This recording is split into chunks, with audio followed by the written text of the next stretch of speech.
সৃষ্টিকর্তার সব সৃষ্টির ভেতরেই একটা অন্যতম বৈশিষ্ট্য আছে। প্রতিটা সৃষ্টিই তার নিজস্ব বৈশিষ্ট্যতায় অপরূপ। এই যে এই সাদা ফুল, লাল ফুল, বিভিন্ন রঙের ফুলগুলো আমাদের সবাইকে আকৃষ্ট করছে তার সৌন্দর্য, মুগ্ধতা, অপরূপ এক আকর্ষণ দিয়ে। আমরাও তাই ছুটে এসেছি সৃষ্টিকর্তার এই অপরূপ সৌন্দর্য উপভোগ করতে। আসসালামু আলাইকুম। কেমন আছেন সবাই? সবাইকে ওয়েলকাম জানাচ্ছি চায়নার শাওশিং থেকে। শাওশিংয়ের এই যে গোয়াজুহু লেকটা বিশাল বড় এই লেকে প্রতি বছর চেরি ব্লসম ফেস্টিভ্যালের আয়োজন করা হয়। এখানে যে শুধু চেরি ব্লসম ফেস্টিভ্যাল হয় তা না। এখানে চলে হাজার রকমের টিউলিপ ফুলেরও ফেস্টিভ্যাল একসাথে। আর এই যে বাচ্চারা চলে এসে তাদের পছন্দ মতো অ্যাক্টিভিটিস করতে থাকে পানি দিয়ে, বালু দিয়ে। আর সাথে প্যারেন্টসরাও তাদের জন্য সব রকমের আয়োজন করে থাকে। একটু নিরিবিলি গাছের নিচে সবাই টেন্ট নিয়ে সারাদিনের খাবার নিয়ে চলে এসেছে। বিশাল বড় এই গোয়াজুহু লেকে বেশ কয়েকটা ব্রিজ আছে, বড় এবং ছোট। এই বড় ব্রিজটাই পার করে আমরা মেইন স্পটে চলে এসেছি। মেইন স্পট মানে বোঝাচ্ছি এই যে সারি সারি রাশি রাশি চেরি ব্লসমের যে ফেস্টিভ্যালটা হচ্ছে সেই স্পটে। এখানে হাজারো গাছ দাঁড়িয়ে আছে যেখানে পাতা শূন্য, শুধু সাদা সাদা ফুল দিয়ে ভরা। আমার কাছে তো খুবই ভালো লাগে, কারণ বাংলাদেশে আমরা চেরি ফুল তো দেখি না। শীতপ্রধান দেশেই এই চেরি ফুলগুলো বেশি ফুটে থাকে। চায়নায় এসেই এই ফুলের এই ফেস্টিভ্যাল দেখার সৌভাগ্য হয়েছে, আলহামদুলিল্লাহ। সবাই এই সৌন্দর্য উপভোগ করছে, বাচ্চা থেকে শুরু করে বয়স্ক সবাই এসেছে যাতে মিস না হয়। কারণ এই চেরি ব্লসম ফেস্টিভ্যালটা না খুব কম সময়ের জন্য হয়ে থাকে, মার্চ এপ্রিল এই সময়টাতে, এবং খুব বেশি হলে 10 থেকে 12 দিনের মতো এই চেরি ফুলগুলো থাকে, তারপরে ঝরে যায়। কিন্তু যে টিউলিপ ফুলগুলো আছে এগুলা বেশ লং লাস্টিংই বলা যায় চেরি ফুলের তুলনায়।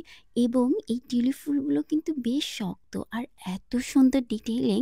আমি না ঘুরতে ঘুরতে প্রায় এই ফুলগুলোকে হাত দিয়ে ধরছিলাম যে আসলেই কি এগুলো সত্যি ফুল নাকি আর্টিফিশিয়াল কোনো ফুল। এত সুন্দর ডিটেইলিং, এত সুন্দর তার রং। শুধু যে আমাদের কমন রংগুলোই আছে টিউলিপ ফুলের সেরকম না। বড় যে নীল রঙের টেবিল ল্যাম্পটা দেখতে পাচ্ছি এটাই এই গোয়াজুহু লেকের চেরি ব্লসম আর টিউলিপ ফুলের ফেস্টিভ্যালের সেন্টার বলা যায়।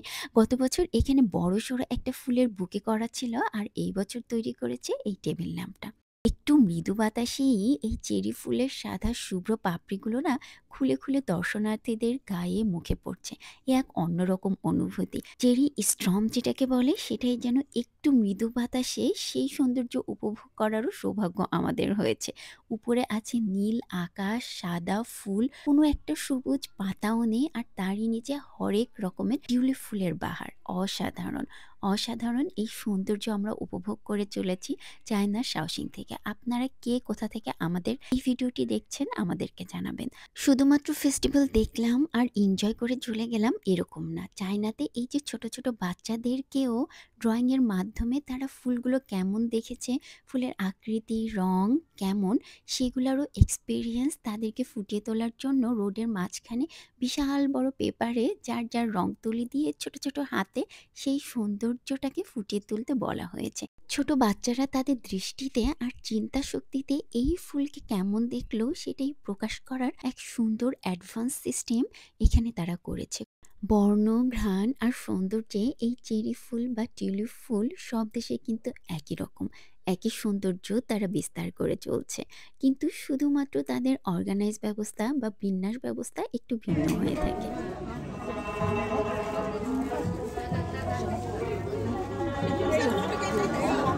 গোয়াজুহু লেকের বেশ বড় একটা পোর্শন জুড়েই এই চেরি ব্লসম আর টিউলিপ ফুলের ফেস্টিভ্যাল হয়ে থাকে। তবে এখানে না সব ধরনের লোকজন আসে, যারা ডিসেবল আছে তারাও এইরকম হুইল চেয়ারে করে চলে এসেছে, এবং যারা প্রেগনেন্ট ওম্যান আছে বা জেরিয়াট্রিক অনেক ওল্ড এজের, চায়নাতে ৮০-৯০ বছরের লোকজনও কিন্তু একা একাই চলাফেরা করে, তারাও চলে এসেছে এই সৌন্দর্য এনজয় করার জন্য। এবং এই লেকের ভেতরে এত সুন্দর সুন্দর রোড করা আছে যে কেউই সুন্দরভাবে হুইল চেয়ার নিয়ে এই সৌন্দর্য উপভোগ করতে পারে।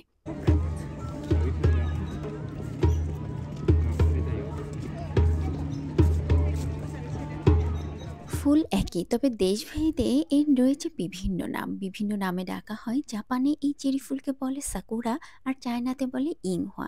যাই হোক, যে নামেই ডাকা হোক না কেন, সৌন্দর্য যেন বিকশিত করে দর্শনার্থীদের দৃষ্টি আকর্ষণ করে রেখেছে এই ফুলে। যেই জিনিসের স্থায়িত্ব যত কম থাকে তার উপর আকর্ষণ, তার উপর মোহ তত বেশি থাকে। এই যে চেরি ফুল মাত্র ৭ থেকে ১০ দিনের জন্য থাকে, আর সেই চেরি ফুল টিউলিপ ফুলের আবার আগমনের জন্য সারাটা বছর অপেক্ষা করে থাকে। সৃষ্টিকর্তার এই অপরূপ সৃষ্টি কেউ নষ্ট না করে কি সুন্দরভাবেই সবাই উপভোগ করছে।